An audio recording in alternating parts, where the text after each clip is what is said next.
Welcome, everyone. My name is Craig Ratliff. I'm a director with the South Carolina Emergence Tech Association. I've got a little quick background, 25 plus years in banking, finance, operations, focused on reporting and GL design and implementations. Got into blockchain about 7 years ago and haven't been hooked ever since. So it's a very exciting time. And the panel discussion today will be focused on Southern state policy as it relates to Bitcoin and digital assets. We have a great panel from multiple states that will kind of get a perspective on some of the tools and strategies that's being implemented. And before we get started, I'll let Brian kick it off with a quick introduction, name, and what you're working on. My name is Dr. Brian Houillion. I am from the state of Kentucky. I am the program coordinator for the Masters of Science in Global Business with Blockchain Technology at the University of the Cumberlands. It's the third largest school in the state of Kentucky. But my background was in city management. I worked in the governor's office for the previous governor of Kentucky. So I've got the government policy background, but then I got involved with blockchain about 5 years ago. And I've been pushing the adoption or changing legislation, regulation to allow that. In the state of Kentucky, I helped create the working group, which was created by our General Assembly in 2020 as well. And I sit on the statutory board for the state. Yeah, my name's Greg Leffel. I lead the Virginia Blockchain Council. And we're a 501c6, a grassroots movement that really born out of a 2017 community meetup group. So if you think about going just to a networking mixer, that's how it all started for us. We formalized in 2022, as a lot of states, if you kind of follow what's going on around the country, we're seeing a lot of this happen. Two things of interest, I think, in Virginia, it's all about education right now. We have passed some legislation, one's around banking and custodial assets at the state bank level. And then more importantly, the one I'm most excited about is a sandbox legislation or regulation that's coming up before our next session with the General Assembly. It's HB 208 if you want to check that out. If your state, if you're from other states, you might want to check that out. We're super excited about it. Nothing says you're open for business more than a sandbox. And I just, super excited to be here in South Carolina and the leadership that the council here is showing. So that's I'll pass it along. Greetings. I am Elijah John Bowdre, or Chairman Bowdre of the Miami-Dade County Cryptocurrency Task Force. I'm also the author for the state of Florida's first blockchain bill on virtual assets and digital currencies, and also the author for Dade County's crypto payment policy. Miami-Dade County's making world history, leading into accepting crypto payments for taxes and fees and paying employees, but now actually fully integrating blockchain applications throughout the municipality. Anything from land titling on the blockchain, crypto IDs, things with automotive as well, and it's very exciting and humble to be doing it. I actually met Bitcoin back in 2012. I was introduced by this man right here. It's my partner. Ed Rice is one of the foremost consultants and analysts on blockchain and cryptocurrencies. But since that time, I've been involved with several projects, wrote several white papers. We launched a Gem Vault in 2016 back in Singapore and in Hong Kong. And since coming back to America, I've definitely been an evangelist and speaking the word for the blockchain and the coming of this era. So thank you. Thank you. I'm Dan Spuller, and I wear two hats. So my day job, I'm the Director of Industry Affairs for the Washington-based Blockchain Association, which is a national trade group representing the digital asset ecosystem and crypto companies. So we spend a lot of time on federal issues. My second passion project is I'm co-chair of the North Carolina Blockchain Initiative out of Raleigh. Personally, I'm a longtime Bitcoiner. I co-founded the Cryptolina Bitcoin Expo in 2013, and we did an event in Raleigh in 2014 and an event in Charlotte in 2015.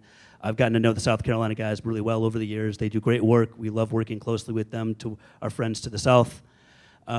We have had a lot of success so far with our North Carolina task force. We're a little bit different. We're not structurally set up as a trade group in North Carolina. We were appointed by the Lieutenant Governor's office to set up a way to explore, research, and promote the industry within our borders. And so in 2019, we were established, and we set up a task force consisting of multiple industry experts from different walks of life, agriculture, military, energy, banking, insurance. We wanted to have a real diverse background of the groups of the participants on the task force. We formulated a report which we presented to the state legislature. We'll get into that in a little bit, but one of the key recommendations that we proposed was the development of an innovation council and a regulatory sandbox. Happy to say that we actually got the sandbox legislation passed unanimously. Republican legislature signed into law by a Democratic governor, which is very unusual to have a unanimous passage like that, but it's a testament, I think, to our industry as a whole. And the Innovation Council is great. They're the ones that are actually going to be administrating the sandbox. It's literally just started about 6 months ago, so they're in the rulemaking process right now. So the bill was passed, now the hard work comes where we have to actually build it out. And I think we're going to have some really good applicants come through, and we'll chat about that in a minute, though, but happy to be here. Thank you. So just to frame the conversation, so as anyone who's in the space, we've been witnessing that from a federal level, the time it takes, the complexities that you have to work through to get that federal framework in place.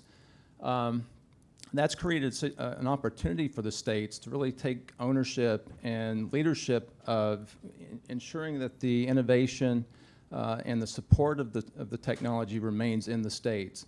So Dan, from a North Carolina perspective, as you guys have worked on the FinTech regulatory sandbox, what are some of the, I guess, goals and aspirations that you're hoping to achieve through that platform? I want to start off by saying the sandbox's genesis actually in other states, every state's different.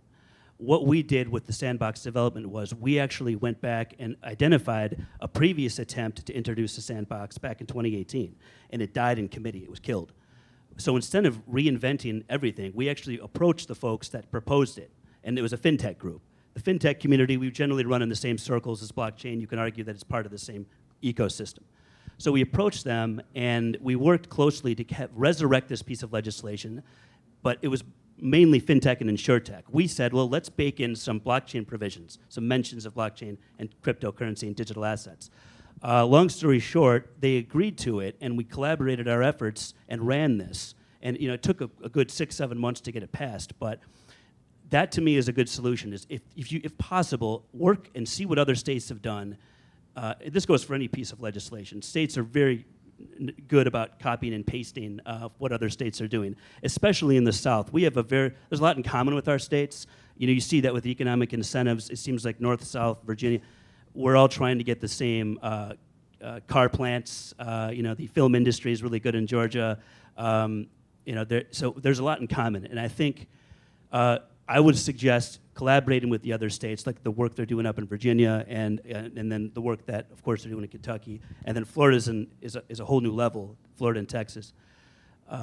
But the successes I think that we're going to have, and again, it's a great experiment, but I think we're going to be able to attract a lot of startups and companies that may have been considering doing business elsewhere to locate or domicile in North Carolina, and then hence grow and expand the tax base and the revenue.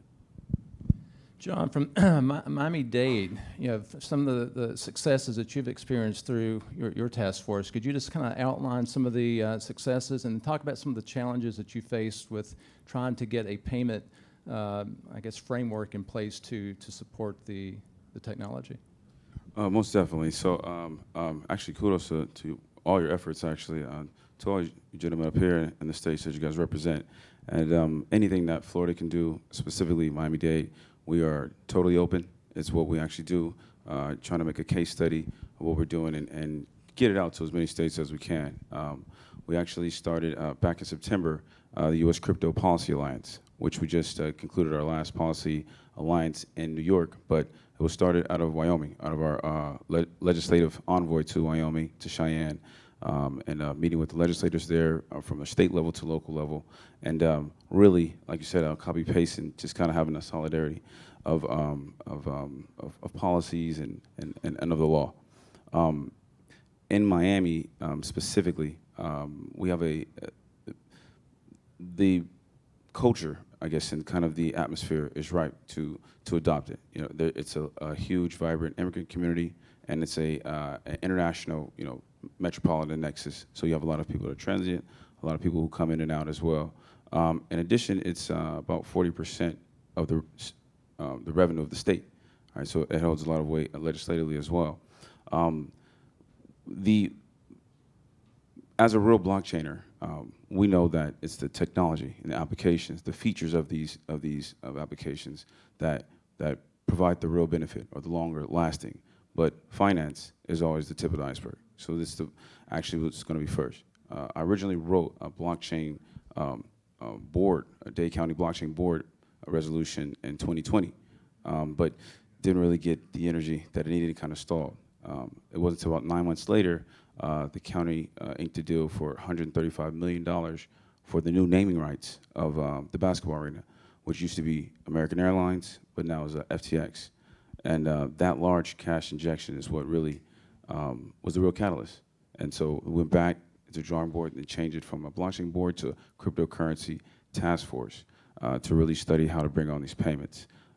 Remittance and sending cross-border payments is a really big industry in Miami specifically.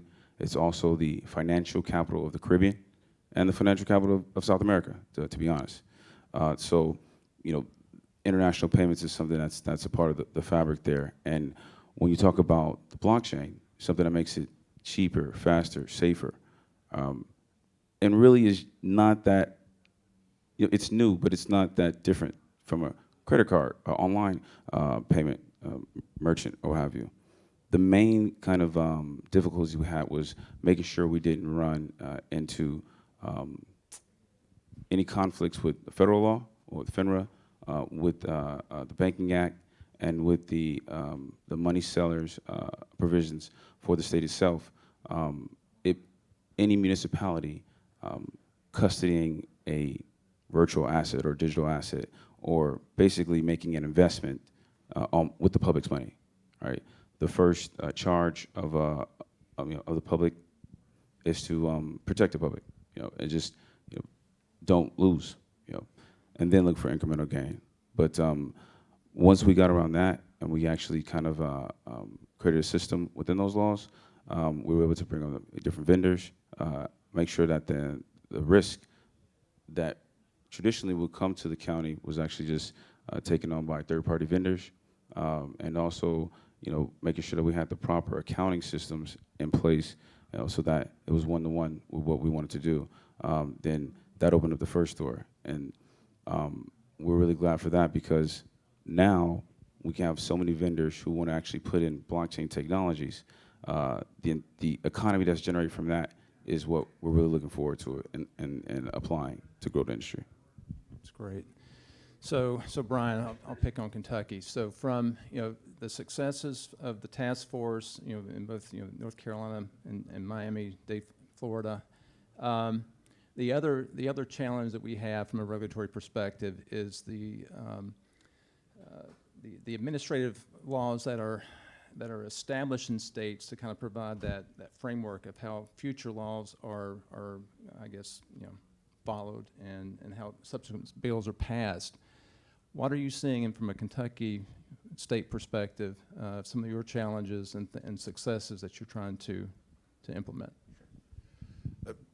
So I mentioned we had the working group created by the General Assembly, our legislature, in 2020. So we took off like a shot. We had the group together. We've had 2 annual reports, but it found out that the legislature and the governor's office probably never even read either of our reports as we move forward. It's not even like it's in hard copy anymore, where at least it could collect dust on a shelf and someone might see it. Now it's just a PDF somewhere in a digital vault. So it's been a struggle. We took off pretty quick. We put forward legislation for the SPDI institutions like Wyoming had, and we tried to adopt the UCC language that just came out from the Uniform Law Commission. I tried to get them to adopt that early on so we can move forward and not sit and wait a couple years for this language to come. So with those drawbacks, with those pushbacks, setbacks, whatever you want to call it, I shifted our focus to really looking at administrative regulation as opposed to our statutes. We have a part-time legislature. They only meet 60 days one year and 30 days the next. The 60-day is the budget cycle. They say we're too busy because we're doing the budget, we can't pass anything else. When we get to the 30-day, they say it's too short, we can't do anything. So unless it's very important, nothing gets done. So we started looking at how we could change the administrative regulations. And I believe Chairman Bowdre brought up public protection. So I started working with, we have a public protection cabinet, the secretary, insurance, financial institutions, they're all under this cabinet. So I started working at the cabinet level to make sure that the regulators understood what this was, that it wasn't something that was just cryptocurrency and it's used for human trafficking and drug trafficking. So we've started looking at the administrative regulations to make sure they would allow the adoption of blockchain by banks after the OCC interpretive letter, by state chartered banks through state parity laws. Been working with the Treasurer's Office. If you were in the Treasurer Loftus' speech earlier, he talked about the unclaimed property. That's going to be an issue as we move forward and you have more digital assets besides cryptocurrency, items that cannot be just sold and then held as cash like you can with cryptocurrency. You're going to have digital assets that do not have possibly a secondary market. So how is that going to be custodied? So that's the things we've been working on recently, is to really examine to see change the administrative regulations, which can be changed at any time versus waiting for the legislature to act. Interesting. So, yeah, that seems like that's a big hurdle. I mean, and I think probably every state is going to be facing that if they haven't already started talking about it. I know Dan and I were talking earlier. I mean, one of the other tools that South Carolina, and Texas, there's examples of this across the country.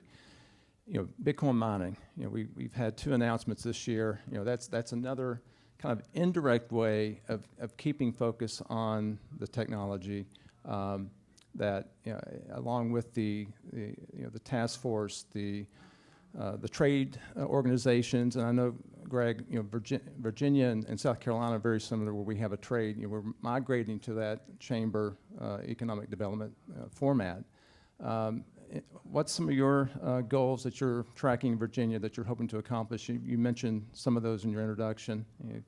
Kind of shed a little more detail as to what you're targeting.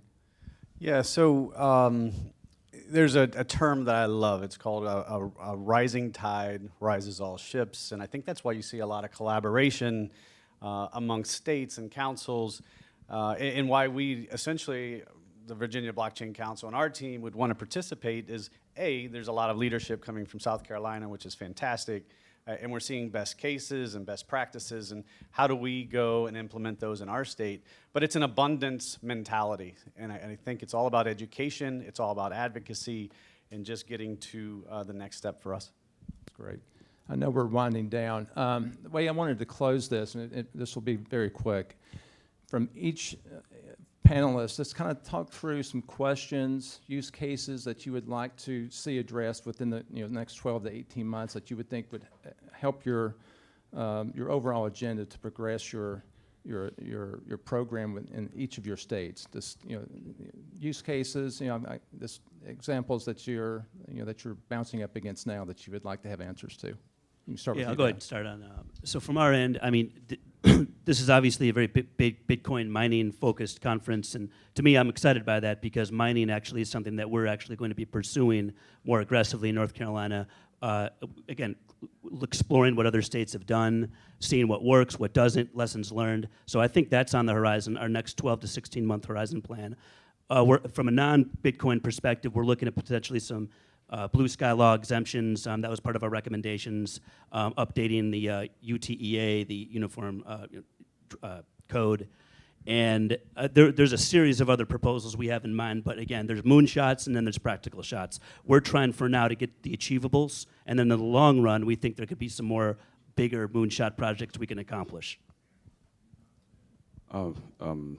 Definitely kudos to you guys and your efforts. For Miami-Dade County, right now we're entering our second phase, which is to create a pilot program so that we can fully onboard kind of the whole of different applications that want to come on. But off the top, the first one is like practical applications like land titling. Like the government keeps records. It's the main authority in records. Records are the shadow of time in our life, right? And so having these be immutable and having these actually be something that's central, definitely looking towards like a low-hanging fruit.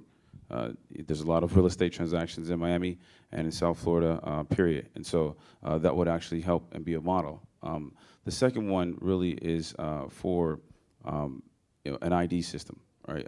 And so that is something that has to do with crypto payments as well, but more so at the state level, so that you don't have to actually carry a physical piece of plastic as your driver's license. You can have it on your phone, like how Maryland and I think Arizona as well have now. But these are the base rails that underpin more transactions, better, safer, faster, cheaper with blockchain. Quickly, I would just say we're taking all use cases in Virginia. So if you've got a project, come on, we'll take you. We'd love to have you. Privacy is definitely a conversation. We're fortunate from a Virginia perspective because we're so closely tied to DC and the great work that the Blockchain Association's doing. So, man, we'd love to have you. I'll be very short. I'm looking for someone to take up the baton and run with what we've already done, because within the month I'm going to be a resident of Florida. So I will be down there doing legislative and regulatory affairs out of the greater Tampa area. So, Excellent. All right, guys. Thank you to the panelists. We're out of time, and I appreciate everyone joining us, and enjoy the rest of the day. Thank you. thank you. Let's get a picture. Oh, yeah, absolutely.